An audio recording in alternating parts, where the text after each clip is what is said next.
ನಮಸ್ಕಾರ ಗೆಳೆಯರೇ, ಆನಂದ್ ಅಷ್ಟಭುಜನ ಸ್ವಾಗತ ಸುಸ್ವಾಗತ. ಹೇಗಿದ್ದೀರಾ? ನಾನು ಚೆನ್ನಾಗಿದ್ದೇನೆ, ನೀವು ಚೆನ್ನಾಗಿದ್ದೀರಾ ಭಾವಿಸ್ತಾ ಇವತ್ತಿನ ದಿವಸ ಒಂದು ವಿಷಯ ನಿಮ್ಮ ಮುಂದೆ ತೊಗೊಂಬಂದಿದ್ದೀನಿ.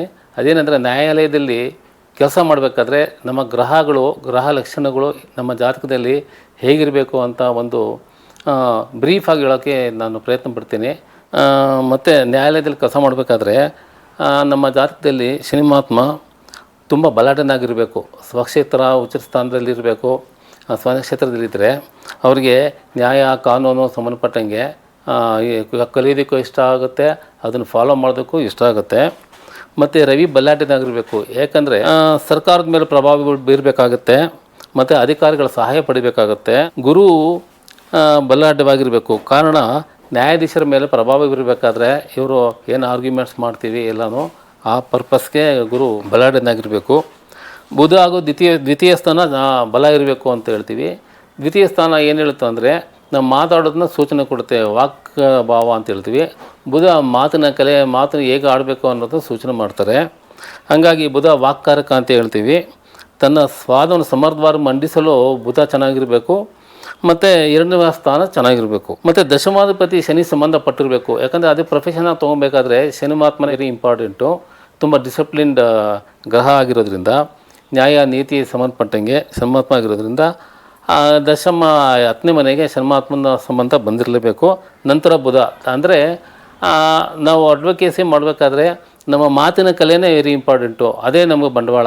ನಾವು ಹೆಂಗೆ ಮಾತಾಡ್ತೀವಿ, ಯಾರ ಥರ ಮಾತಾಡ್ತೀವಿ, ಯಾವ ಥರ ಮಾಡ್ತೀವಿ, ಒಂದು ಪಾಸಿಟಿವ್ ಹೇಳ್ತೀವ, ಯಾವುದೇ ವಿಷಯ ಒಂದು ನೆಗೆಟಿವ್ ಆಗಿ ಹೇಳ್ತೀವ, ಅದೆಲ್ಲನೂ ನಮ್ಮ ಬುಧನ ಮೇಲೆ ಡಿಪೆಂಡ್ ಆಗುತ್ತೆ. ಆಮೇಲೆ ನಮ್ಮ ಜಾತಕದಲ್ಲಿ ರವಿ ಬಲವಾಗಿದ್ದರೆ ನಾರ್ಮಲಾಗಿ ಗೌರ್ಮೆಂಟ್ ಸಂಬಂಧಪಟ್ಟಿದ್ದು ಕೇಸಸ್ ಮಾಡ್ತಾರವರು.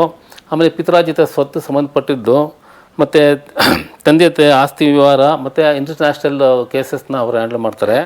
ಮತ್ತು ಚಂದ್ರ ಬಲವಾಗಿದ್ದರೆ ಮನೆಗೆ ಸಂಬಂಧಪಟ್ಟಂಗೆ, ಆಮೇಲೆ ಸಂಚಾರ ಸಂಬಂಧಪಟ್ಟಂಗೆ, ಟ್ರಾಫಿಕ್ ಸಂಬಂಧಪಟ್ಟಂಗೆ, ಬಾಡಿಗೆ ಕೇಸ್ಗಳು, ಮಾಲೀಕರ ಕುಟುಂಬ, ನೀರಿನ ಸಂಬಂಧಪಟ್ಟಂಗೆ, ಬಡ್ಡಿ ವ್ಯವಹಾರಗಳು, ಆಮೇಲೆ ಫಿಲಮ್ ಸಂಬಂಧಪಟ್ಟಂಗೆ, ತಾಯಿಯ ಆಸ್ತಿ ಸಂಬಂಧಪಟ್ಟಂಗೆ ಕೇಸ್ಗಳನ್ನ ಅವರು ಹ್ಯಾಂಡಲ್ ಮಾಡ್ತಾರೆ.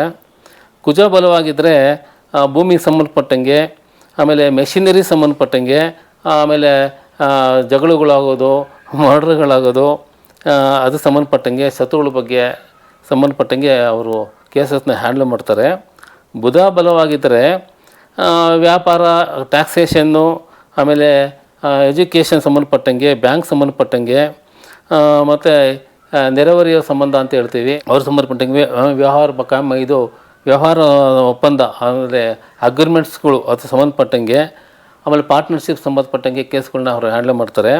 ಗುರು ಬಲವಾಗಿದ್ದರೆ ಹಣಕಾಸಿನ ಸಂಬಂಧ, ಫೈನಾನ್ಸು ಸಂಬಂಧಪಟ್ಟಂಗೆ, ಮತ್ತು ಮಠ, ಆಮೇಲೆ ಇಂಟರ್ನ್ಯಾಷನಲ್ ಸಂಸ್ಥೆಗಳು, ಇನ್ಸ್ಟಿಟ್ಯೂಷನ್ಸ್ ಏನಿರುತ್ತೆ, ವಿದ್ಯಾಸಂಸ್ಥೆಗಳು, ಅದ್ರ ಬಗ್ಗೆ ಅವರು ಕೇಸನ್ನ ಹ್ಯಾಂಡಲ್ ಮಾಡ್ತಾರೆ.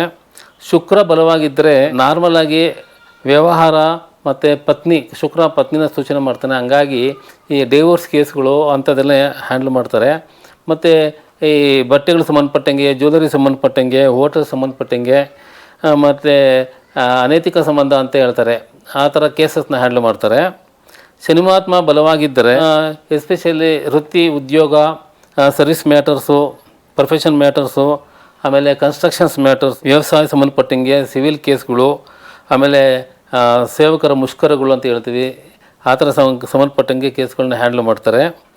ರಾಹು ಬಲವಾಗಿದ್ದರೆ ಆಮೇಲೆ ಕಾಣದ ರೀತಿಯ ತೊಂದರೆಗಳು, ದೊಡ್ಡಗಳಾಗೋದು, ಅನ್ಎಕ್ಸ್ಪೆಕ್ಟೆಡ್ಡು, ದೊಂಬಿ, ಆ ಥರ ಅನ್ಎಕ್ಸ್ಪೆಕ್ಟೆಡ್ ಥಿಂಗ್ಸ್ ಏನಾದರೂ ಘಟನೆಗಳು ನಡೆಯುತ್ತೆ, ಅದಕ್ಕೆ ಸಂಬಂಧಪಟ್ಟಂಗೆ ವ್ಯಾಜ್ಯಗಳು, ಅದಕ್ಕೆ ಸಂಬಂಧಪಟ್ಟ ಕೇಸನ್ನ ಹ್ಯಾಂಡಲ್ ಮಾಡ್ತಾರೆ. ಕೇತು ಬಲವಾಗಿದ್ದರೆ ಆಧ್ಯಾತ್ಮಿಕ, ಆಮೇಲೆ ತಂದೆ ತಾಯಿ ಕಡೆ ಆಸ್ತಿ ಪಾಸ್ತಿ ಸಂಬಂಧಪಟ್ಟ ಕೇಸ್ ಹ್ಯಾಂಡಲ್ ಮಾಡ್ತಾರೆ. ಇದು ಗೆಳೆಯರೇ, ಇದು ನಾನು ತುಂಬ ಸಿಂಪಲ್ಲಾಗಿ ಹೇಳಿದ್ದೀನಿ. ಹಾಗಾಗಿ ಈ ವಿಡಿಯೋ ನಾನು ಇಲ್ಲೇ ಸ್ಟಾಪ್ ಮಾಡ್ತೀನಿ. ನಮಸ್ಕಾರ, ಮತ್ತೆ ಮುಂದಿನ ವಿಡಿಯೋದಲ್ಲಿ ಸಿಗೋಣ.